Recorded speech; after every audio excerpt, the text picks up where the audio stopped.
Okay, Toolerinos, this is the tool haul from the Lagrange Engine Club show in Wellington, Ohio.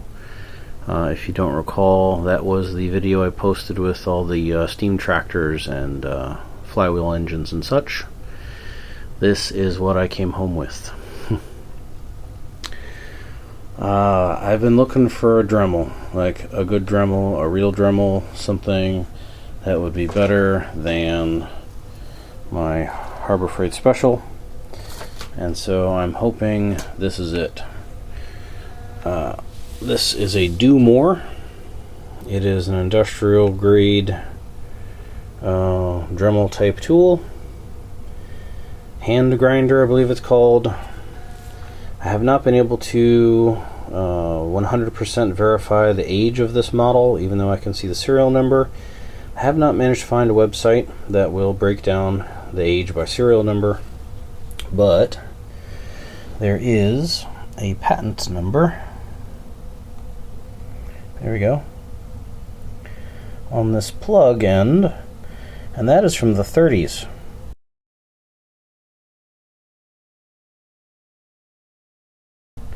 So the cord's in pretty good shape. It's completely usable. I don't see any cracks or anything.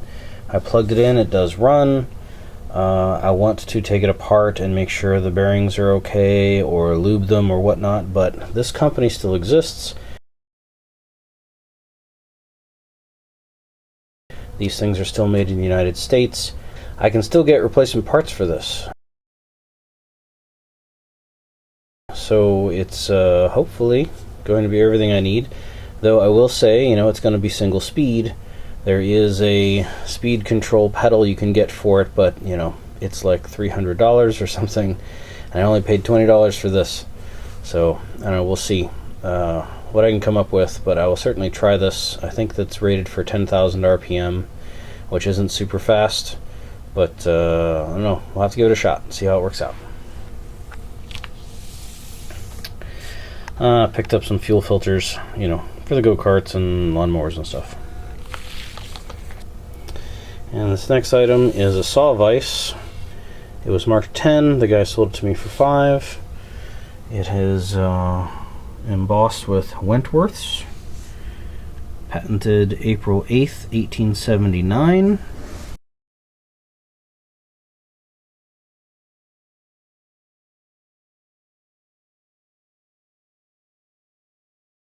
But it looks like a really good repair.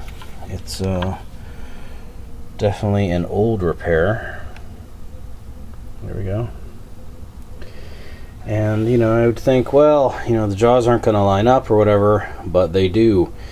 They are perfect. This is the 5th element of saw vices. Bonus points for anyone who knows that movie reference. So the way this works, it has a cam action, both on the solid part here and on this wire. So that pushes the vise one way, and the wire pushes it back the other way. So the wire opens it back up, and the other cam closes it. So the saw vise is perfect. There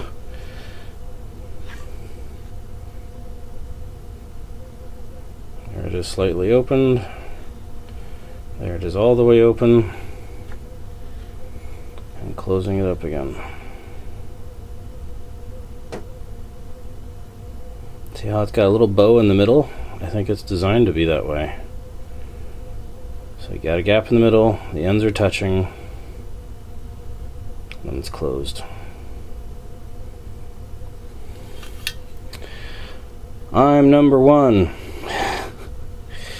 I'd say so. Good saw vise. Actually kind of excited to clean this up and actually use it. It's much cooler than the other saw vise that I got at a yard sale before. This one has character. Okay, this next item was $1. The guy did not know what it was, and nobody else bought it, and so it's rusty and it's made of interesting parts. It has gears and a crank. It can be hooked up to a big old chain type drive. It has a clamp here to go on like a table, orientation here isn't right. So my hand is at the edge of the table, so you can see where it would go on. And I have a theory that this is the middle of what used to be some sort of grinding stone, or, you know, it wouldn't have been very big because it had to stay inside of this gear, so it couldn't have been very big. But this part has a holder. There's 3 points, and then one here that's adjustable. So it couldn't have been something very wide. And then it slides back and forth on this rod, and then that rod itself slides back and forth. So all totaled, it has a pretty long slide. I think Matt Nash had this idea that it would be for sharpening the blades on a reel mower. You know what I mean? Those old style mowers that had the long blades. I don't know. Honestly, we've never had one of those. If any of you has any idea if this is what that's for, or if you have any other ideas what this is for, please let me know in the comments. I really don't have a good way to verify it. I haven't found any markings other than casting numbers in these parts. And granted, the patina is thick and I haven't wire brushed it yet, but if there's markings on here, they're not very bold. So I'm trying to figure it out. If anybody has any ideas or knows for sure what it is, please let me know in the comments. Thank you. Next item. Does anybody know what this is? Before I flip it over, I bet you do.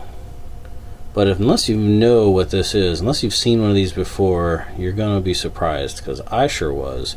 I've never seen anything like this. It is very heavy.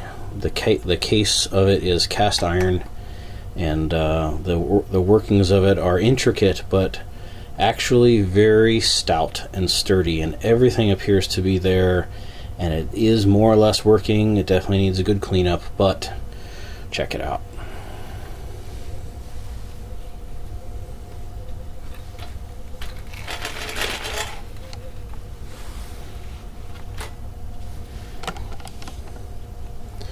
Now, honestly, how many of you seen a typewriter that looks like this before? If you're typewriter enthusiasts, I'm sure you have. But I am an amateur typewriter enthusiast. I like a lot of old things, right? So this was at the show, and they were selling it, and it had 50 cents on a price tag on one of the keys. And I said, what is it? Is this really 50 cents? And they said, no, each key is 50 cents. They were selling the keys off the typewriter. They said people like to make jewelry with the keys, you know, with a letter that represented their first letter of their name or something. I was kind of mortified by that concept, that something like this was being sold by the keys, you know. I couldn't pass it up. I couldn't leave it there like that. So I said, well, how much to buy the whole thing? And they said, well, how many keys are there? Well, I was counting all these keys, you know, counting everything, and they're like, no, just the letters, you know, and it would have been like, I think $12.50 or something for the number of letter keys that were left on it. And I said, how about $10? And they said, fine. So the guy told me his story of having this typewriter. He said he was 15 years old, and he was at a junk store. I can't remember if he said where. And the old man running the junk store was complaining that he couldn't sell these old typewriters anymore. Nobody wanted them, and he couldn't even get, you know, scrap value for it. And so this guy, who was 15 at the time, said, well, if you're just going to give it away, I'll take it. And the old man said, sure, take it with you. So this was a 55-year-old man I bought it from, and he bought it, or received it, when he was 15. So he has had it for 40 years. It's been bouncing around with this guy for 40 years, and he finally let it go. And here I am, 45, taking on his junk, right? My wife was not too keen for me to bring home a typewriter, especially when she found out it was missing some keys. But I'm telling you, look at the action on this typewriter. Have you ever seen a typewriter that worked like that? I mean, I hadn't. See how it works? The parts strike down from the top, and this lower piece moves the ribbon in and out of place. It does need a good cleanup, and it's just so interesting. The bell still works. Sounds great. I'm not sure what these things do. This is something adjustable with this thumb. I don't know what that does. But it is an Oliver typewriter. It says standard visible typewriter. And in the front here, manufactured by the Oliver Typewriter Company, Chicago, USA. Keep machine cleaned and oiled. I don't think this has seen a drop of oil in 40 years or more. Probably 50. And down under here, this plate lists patent dates. It says patented at the top, and then has all these dates.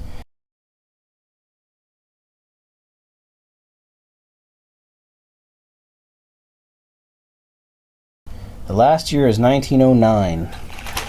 So it can't be any older than 1909, but the first patent is 1891.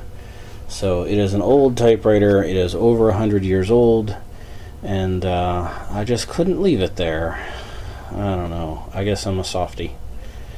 I did check eBay, and somebody is selling one of these for parts, or they were a few weeks ago anyway, for like $35 with $30 shipping. So I could acquire one for not too much money and get the keys that I'm missing and a bunch of spare parts, and hopefully be able to put one back together someday. We'll see. Another project. Add it to my pile. And last but not least, I got a cool toolbox. Now, it was $3, which I thought was a super bargain, and it just seemed strange. And it wasn't until after I got home that I realized why it seemed light. It's aluminum. The handles are steel. The wires and the hinge is steel. But everything else is aluminum, including the tray inside. So, you know, it's filled with goodies. And I was going to try to do this all in one video, but it's going to be way too long. So, we're going to make this a second part. So stay tuned. I'll try to get the contents of this put together in another video.